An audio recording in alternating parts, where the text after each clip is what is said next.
What is the Arizona 3-foot rule? This video will talk about the law really, that requires a car to give a bicycle 3 feet when passing, going in the same direction. This video is part of a series of videos on Arizona bicycle law for the Coalition of Arizona Bicyclists, and it comes from the Traffic Skills 101 class, The Science of Street Cycling. That's an effort, it's a class sponsored by the LAB, League of American Bicyclists, and the Coalition puts on. So part 3 of our video series, the 3-foot rule for cars passing bicycles.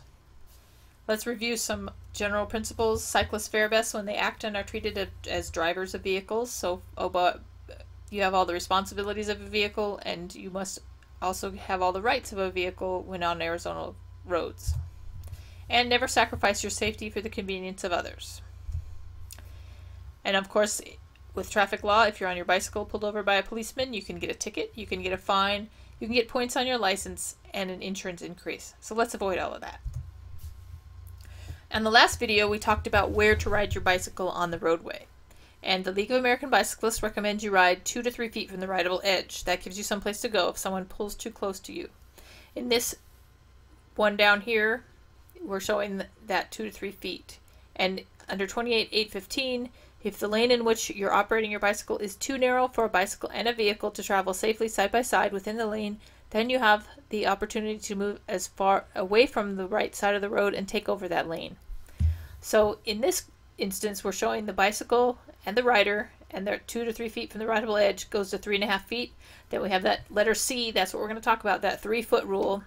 And then the width of the car, so the total ends up just over 14 feet. If that lane is not 14 feet wide, you can take over the lane as a bicyclist, move out so that the driver of the car realizes that lane is not wide enough to share, and they have to pull out at least partly into the other lane to get by you and follow the 3-foot rule that we were talking about. So here it is. Section 28-735, the 3-foot law, injuring or killing a bicyclist. When overtaking and passing a bicycle proceeding in the same direction, the person driving a motor vehicle shall exercise due care by leaving a safe distance between the motor vehicle and the bicycle of not less than 3 feet until the motor vehicle is safely past the overtaken bicycle. So as we showed in the last video, that car or vehicle has to give 3 feet, and it needs to be a wide enough lane to share, otherwise they need to pull into that other lane to get past, and that may mean waiting for other traffic to pass. So that down below you see there's a Memorial Bikeway near Tucson, and this law was started because of the death of a bicyclist by a motor vehicle that actually somehow hit the bicyclist even though they were to the right-hand side of the lane. And there's been other people killed that when the cars did not obey this 3-foot traffic rule. Now what happens if they don't?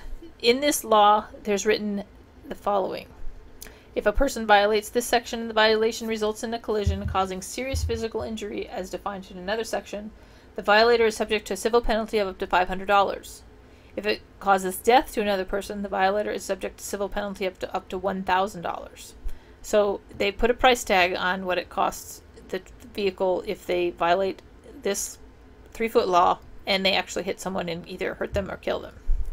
Now it also says in subsection C that the subsection B, which is the fines, do not apply to a bicyclist who is injured in a vehicular traffic lane when a designated bicycle lane or path is present and passable.